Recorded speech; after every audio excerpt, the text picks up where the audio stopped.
Right, we are. It's the Sunday after pre-release weekend. My pre-release box from when I went Friday night. Thought I'd show everyone how my deck came to be and what I used. Started off, put them all into colours as everyone does. There were a few good whites. There were, what's this, 1, 2, 3, 4, 5 shore lurkers. Almost went white. 5's pretty good. But I didn't really have much more with it. So that wasn't too bad. So I kept white out. Blue, I didn't really have much in blue. There were a few good ones. There were some auras that I could flash in. There was some shapeshifters, a lot of instants, including the mirror form, which could have been good, I thought, but not where I went. My reds, they were okay. As you can see, there's a few sorceries in there, elementals. We've got 3 tweezers and 2 reckless ransackings. They sounded alright. And then, of course, a giant wizard. But I didn't go red.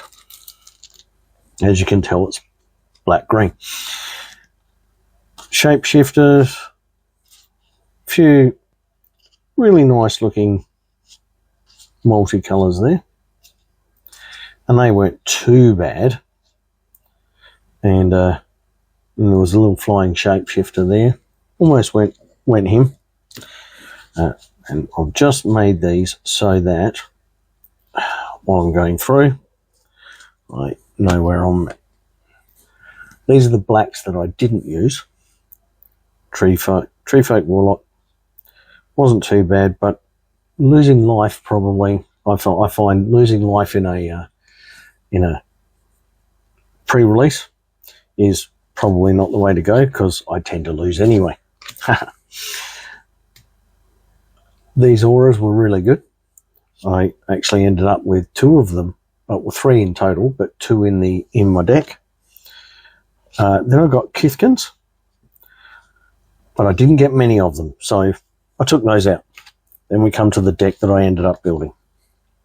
Now this won't have the lands, it'll just be the 23 that I went with, and you can see exactly why I went with elves, green and black. I opened up this one, the first pack, but then I opened up another one. So definitely, yep, that's where I was going. When the Bloom Tender came out, it was definite that I was going elves. So there was my starting point. So then, getting my mana curve up, I went the Scarbade Scout. I had 2 of those. So that got a creature out reasonably early. Same with this artifact creature or a scarecrow, but also I could pay 1 and get some mana. And that wasn't too bad. Didn't really use him much. This guy here, he came in with his -1/-1 counters, but sort of late game I could actually get rid of some things that were threatening me. Also have a changeling here. Had to go that one because it destroyed an artifact or enchantment when it died. No, sorry, when it entered. So that actually helped a couple of times there. The Feastling here, again, more lifelink, so that's why it's in here. This one is, I didn't really use it much, but it was there. That is to get a creature back from the graveyard. Didn't actually need to bring too many back, so I had a pretty good night. The Dawn Hand, perfect. It was great. It actually really, really helped. The Deceit here, I used it because I could do 2 black as the evoke. And then I could just check someone's hand, get rid of something that I knew would possibly annihilate me. This one, I didn't really use much until sort of late in the game if I had a lot of mana. And then, of course, an instant with 1, it was great. it did actually save me a couple of times there. This one also saved me a couple of times because it had target creature gets +3, -3, and loses all creature types until end of turn. I literally used it for the -3. This one here, I didn't get the chance to use all that often. I did a couple of times, but I could only ever return one because I didn't have enough creatures in my graveyard at the time. Because as with milling in a 40 card format, I think, I don't know, only new to this game, but I found I love going to a pre-release because you get to see the new cards, but also it's quick and easy sometimes if you can build a deck well enough. This one was pretty good. I think I made one elf, and because the Loyalist was out, it was a pretty strong elf. This one came in fairly well, Tristan's Command. At one stage I did use it, but only once, and I did bring 2 back, and that was in the draw game, so I didn't really get any real help from it.